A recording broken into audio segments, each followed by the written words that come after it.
Welcome to Todd's 2-Minute Tech Tip Tuesday, brought to you by Big Beard Battery. Visit BigBeardBattery.com. Go ahead and hit the subscribe button. That way you don't miss anything. Hit the subscribe button now. Thank you. Hey, you may be noticing because it's so darn cold outside, your absorption style refrigerator is not performing very well. Let's go over that. Now, I will say that I actually had to be taught this, right? I actually had a student kind of go over this with me, so I'm not going to say that I came up with this, but you may notice that with your absorption style refrigerator, in the cold weather like it is today, it's 20 degrees outside, you'll notice that the food in the refrigerator seems to be doing fine, but the freezer seems to be warmer than it normally is. Let's explain why. Well, here's how this works. On an absorption style refrigerator, you only have one thermostat, and that thermostat is in the refrigerator, not in the freezer. And this is different than, say, your standard residential style refrigerator that has two different thermostats. So two different thermostats may call for cooling cycle for the freezer, not necessarily the refrigerator, or for the refrigerator and not necessarily the freezer. But our absorption style refrigerators in the RV, if you have one of those, you got one thermostat and that is in the refrigerator. Well, the reason why the refrigerator seems to be doing great when it's cold outside is because there's no heat pounding on that refrigerator. Inside, the refrigerator is cold, right?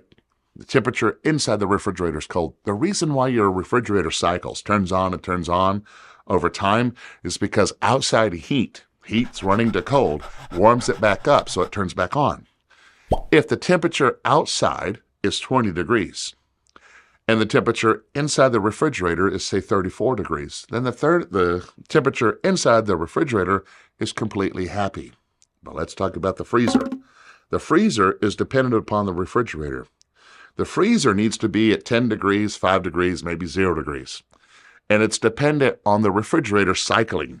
Well, if the refrigerator never cycles, because it's nice and cool on the inside, outside there's no heat point pounding on it, then the freezer begins to elevate in temperature. And that's kind of the problem. So this is what we do. First off, move south. Now, take care of that. Do what you can, of course, to warm up the RV. Try and keep as much of the refrigerator as warm as possible, okay? It's kind of hard because you also have vents on the outside, and that's where it gets really cold as well. So the back wall is going to be really cold. You have to overcome that. A couple things that you can do from time to time is you can force the refrigerator into a cooling cycle. Well, how do you do that? Okay, real simple. Open the refrigerator door. When you open the refrigerator door, heat is running in there, okay? Just give it a minute or two, okay? That'll kind of elevate that temperature on the inside. Say if you have your furnace on or something like that, okay? You don't want to overly heat it up, right? But you want to bring that temperature up just enough to tell the refrigerator to go into cooling cycle.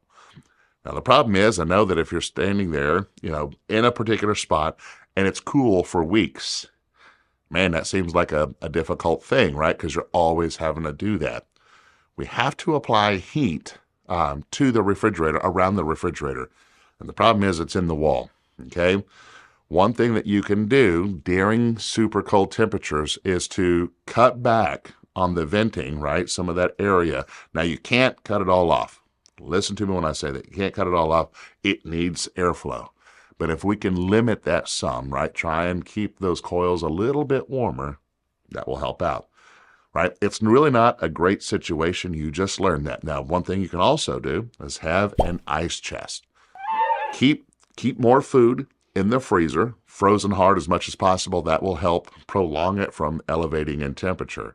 But just understand that because of the cold temperatures outside, the refrigerator is what freezes the freezer, right? When the refrigerator turns on. If the refrigerator is happy, the freezer won't turn on. If you're going to be there for an extended amount of time, you're not always going to open that door. Okay, that's kind of a quick fix just to turn it on. But when you're sleeping at night and everything else. So the only other thing that you can do is make sure that you either take the food out, maybe put it in an ice chest. We kind of keep that because an ice chest typically has a little bit more insulation, especially if you get one of the newer ones. Or if you put more solid frozen food up in the freezer, okay? Where this is going to be hard is ice. Ice will melt quicker than everything else, but your solid food, hamburger meat, a turkey ball or whatever, you throw that up there, that's a big solid mass that will help keep that everything else frozen. It's the ice. Really, that's what's going to melt first, okay?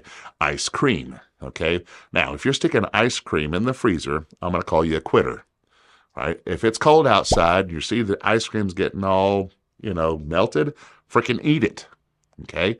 Eat the freaking ice cream and be happy, right? Sit by the fireplace, eat the ice cream, okay?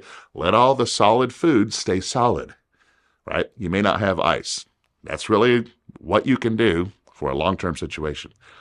If you have any thoughts, for those of you that live up north, can't quite figure out that, hey, it's warmer down here, you may have some ideas as well. So go ahead and put those in the chat. Tell us what you do to stay warm. There's your tech tip. Bam. What's there? There's going to be no mess ups. I did it right.